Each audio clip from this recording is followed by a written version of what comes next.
Hi friends, இன்றைக்கி நாம் பார்க்க போகிறது கன்சிஸ்டன்சினா என்ன, ஃப்ரீனஸ்னா என்னங்கிறது பார்க்க போகிறோம். பேப்பர் மில்லில் ஜென்ரலாக இந்த 2 டெஸ்டிங்கை பண்ணுவாங்க. ஸோ இந்த 2 டெஸ்டிங் ஏன் பண்ணுறாங்க அப்படிங்கிறது பார்க்கலாம். ஃபஸ்ட்டு பார்த்திங்கன்னா இதுக்கு முன்னாடி நம்ம பல்ப்னா என்ன அப்படிங்கிறது தெரிஞ்சுக்கணும். பல்ப்புங்கிறது என்ன அப்படிங்கிறது பார்த்திங்கன்னா பேப்பர் கூலை தான் பார்த்திங்கன்னா பல்ப்புன்னு சொல்லுவாங்க. அதாவது ரீசைக்கிளிங் பண்ணும்போது பேப்பரை நல்லா ஊற வச்சு பிளெண்ட் பண்ணியிருப்பாங்க. ஸோ அதை மறுபடியும் ட்ரை பண்ணி தான் பேப்பரை மேக் பண்ணுவாங்க. ஸோ அந்த கூலை தான் பார்த்திங்கன்னா பல்ப்புன்னு சொல்கிறாங்க. இதில் தான் நம்ம ஃப்ரீனஸ் அண்டு கன்சிஸ்டன்சி செக் பண்ணுவோம். இதை செக் பண்ணும்போது நம்மளால் பேப்பர் மேக் ஆகி வரும்போது வர்ற ப்ராப்ளத்தை முன்னாடியே தெரிஞ்சுக்கலாம். ஸோ கன்சிஸ்டன்சின்னு என்னென்னு பார்க்கலாம். கன்சிஸ்டன்சினா என்ன அப்படிங்கிறது பார்த்திங்கன்னா பல்ப்பில் பார்த்திங்கன்னா எவ்வளோ பர்சன்டேஜ் ஃபைபர் இருக்குது, பேப்பர் ஃபைபர் இருக்குது அப்படிங்கிறத செக் பண்ணுறதுக்கு தான் இந்த கன்சிஸ்டன்சி யூஸ் ஆகுது.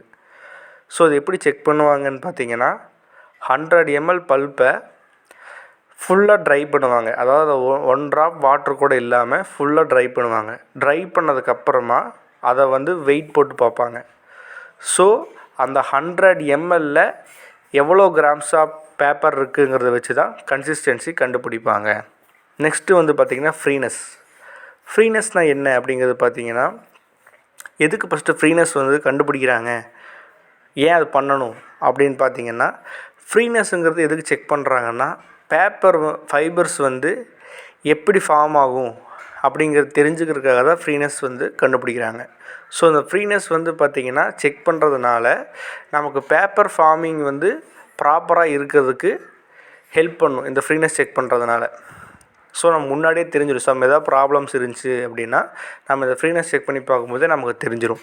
அது செக் பண்ணுறதுக்கு பார்த்திங்கன்னா இந்த ஃபார்முலா யூஸ் ஆகும். ஸோ இந்த ஃபார்முலா யூஸ் பண்ணி எப்படி ஃப்ரீனஸ் நம்ம செக் பண்ணலாம் அப்படிங்கிறத நான் ஃபர்தராக பார்க்கலாம். ஒரு எக்ஸாம்பிளோட பார்க்கலாம்.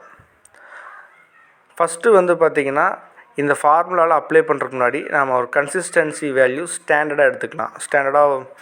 ஒரு எக்ஸாம்பிள் பார்த்திங்கன்னா இப்போ ஒரு கன்சிஸ்டன்சி 4% இருக்குது அப்படின்னு நாம் எடுத்துக்கலாம்.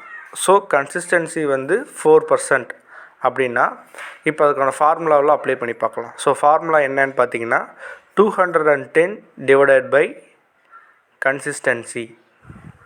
ஸோ இப்போ பார்த்திங்கன்னா 210 டிவைடட் பை 4. இப்போ இதை சால்வ் பண்ணோம்னா நமக்கு 52.5 கிடைக்கும். ஸோ 52.5 ml நம்ம பல்ப் எடுக்கிறது கரெக்டான அக்யூரசி கிடைக்காது. ஸோ இன்ட்டு 10 பண்ணிக்கிறோம். 10 பண்ணும்போது நமக்கு 525 ml வருது. ஸோ 525 ml மிக்சிங் வாட்டரும், அதாவது பல்ப்பை எடுத்துகிட்டு அது கூட நாம் வாட்டரையும் ஆட் பண்ணி டோட்டலாக இப்போது 1000 mlக்கு மேக் பண்ணிக்கலாம். நெக்ஸ்ட்டு பார்த்திங்கன்னா ஃப்ரீனஸ் டெஸ்டரில் எப்படி டெஸ்ட் பண்ணலான்னு பார்க்கலாம். ஸோ ஃப்ரீனஸ் டெஸ்டர் இந்த மாதிரி தான் இருக்கும். ஸோ இந்த டயக்ராமில் இருக்கிற மாதிரி தான் ஃப்ரீனஸ் டெஸ்டர் இருக்கும்.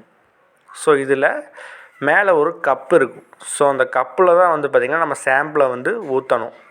ஃபஸ்ட்டு அந்த சாம்பிளை ஊற்றுறதுக்கு முன்னாடி பார்த்திங்கன்னா அந்த கப்பை நம்ம லாக் பண்ணிக்கணும். லாக் பண்ணிவிட்டு அதுக்கப்புறமா நம்ம மிக்ஸ் பண்ணி வச்சுருக்கிற சாம்பிளை அதில் ஊற்றிட்டு கீழே எக்ஸாஸ்ட் வால்வ் இருக்கும். அதுக்கிட்ட ஒரு கலெக்ட் பண்ணுறதுக்கு ஒரு கப்பு மாதிரி ஏதோ ஒன்று வச்சுட்டு நம்ம இப்போ அந்த லாக்கை ரிலீஸ் பண்ணோம்னா அந்த பல்ப்பு போக மீதி எக்ஸாஸ்ட் வாட்டர் மட்டும் அங்கே கீழே இருக்கிற எக்ஸாஸ்ட் வால்வ் வழியாக அந்த கப்பில் கலெக்ட் ஆகும். கலெக்டான வாட்டரை எடுத்து மெஷர் பண்ணிங்கன்னா உதாரணத்துக்கு பார்த்திங்கன்னா 700 ml இருக்குது அப்படின்னா அந்த 700 ml டிவைடட் பை 1000 அப்படின்னு போடும்போது 300 வரும். ஸோ நம்ம 10 இன்டூ பண்ணியிருந்தோம் அல்லவா, அதனால் இப்போ அந்த 10 இப்போ டிவைட் பண்ணோம்னா நமக்கு 30ங்கிற வேல்யூ கிடைக்கும். ஸோ இதுதான் ஃப்ரீனஸ். 30 தான் ஃப்ரீனஸ். ஃப்ரெண்ட்ஸ், உங்களுக்கு இந்த வீடியோ பிடிச்சிருக்குன்னு நினைக்கிறேன். உங்களுக்கு இந்த வீடியோ ரொம்ப பிடிச்சிருந்தா லைக் பண்ணுங்கள், ஷேர் பண்ணுங்கள், மறக்காமல் இந்த வீடியோ கீழே கமெண்ட் பண்ணிடுங்க. உங்களுக்கு எந்த டவுட்ஸ் இருந்தாலும் நான் அதை நெக்ஸ்ட் வீடியோவில் கிளாரிஃபை பண்ணுறேன். மறக்காமல் இந்த வீடியோவை சப்ஸ்கிரைப் பண்ணிடுங்க. தேங்க்யூ ஃபார் வாட்சிங்.